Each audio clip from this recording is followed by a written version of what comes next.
கிறிஸ்துவுக்குள் அன்பானவர்களே, கர்த்தரும் இரட்சகருமாகிய இயேசு கிறிஸ்துவின் இனிதான நாமத்தில் மறுபடியும் உங்களை அன்போடு நான் வாழ்த்துகிறேன்.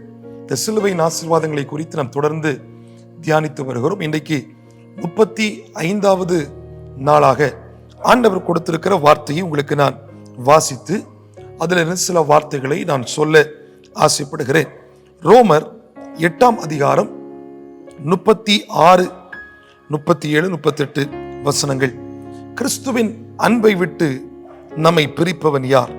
உபத்திரவமோ, வியாகுலமோ, துன்பமோ, பசியோ, நிர்வாணமோ, நாசமோசமோ, பட்டயமோ, இவைகள் எல்லாவற்றிலேயும் நாம் நம்மில் அன்பு கூறுகிறவராலே முற்றும் ஜெயம் கொள்ளுகிறவர்களாய் இருக்கிறோம். நாம் முற்றிலும் ஜெயம் கொள்ளுகிறவர்களாய் இருக்கிறோம். எனக்கு அன்பானவர்களே, இந்த சிலுவையின் ஆசீர்வாதங்களை குறித்து நாம் தியானித்து வரும் பொழுது முதல் சில நாட்கள் சிலுவையின் மூலமாய் கிடைத்த நன்மைகளையும் ஆசீர்வாதங்களையும் தியானித்தோம்.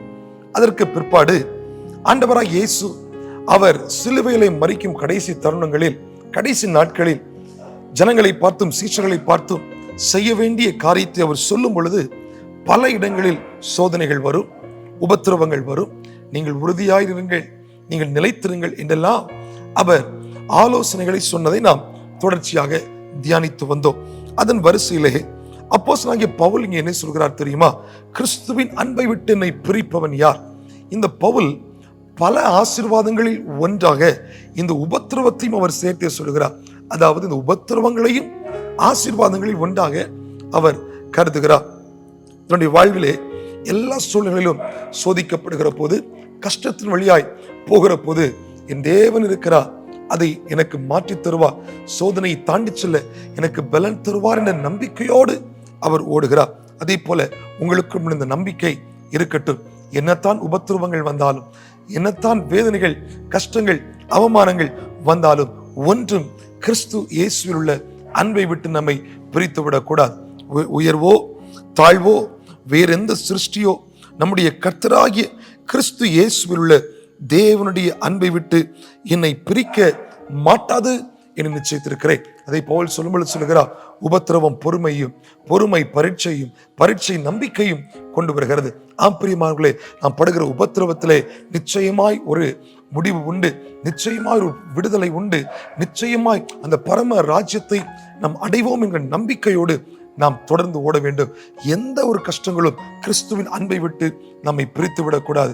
அவர் நமக்கு வைத்திருக்கிற, நமக்கு நியமித்திருக்கிற ஓட்டத்தில் நாம் தொடர்ந்து ஓட வேண்டும் என்பதைத்தான் சிலுவை நமக்கு கற்றுத்தருகிறது. சிலுவையின் மூலமாய் மரித்த இயேசு நமக்கு சொல்லி சென்ற காரியமும் அதுதான். உபத்திரவங்கள் வரும் பொழுது பொறுமையாயிருங்கள், அதில் நிலைத்திருங்கள், வழிகளை விட்டு விலகி ஓடாதிருங்கள். எனக்கு அன்பானவர்களே, என்னத்தான் கஷ்டங்கள் வந்தாலும், என்னத்தான் வேதனைகள் வந்தாலும் ஆண்டவரை விட்டு மறுதலிக்காமல் தொடர்ந்து ஓடிக்கொண்டே இருங்கள். உங்கள் ஓட்டத்திலே கர்த்தர் உங்களுக்கு துணையாய் வருவார். நீங்கள் அவராலே முற்றிலும் ஜெயம் கொள்ளுகிறவர்களாய் மாறும்படி ஆண்டவர் உங்களுக்கு உதவி செய்வார். இந்த உலக பிரகாரமான காரியத்தில் நீங்கள் ஜெயம் எடுப்பீர்கள்.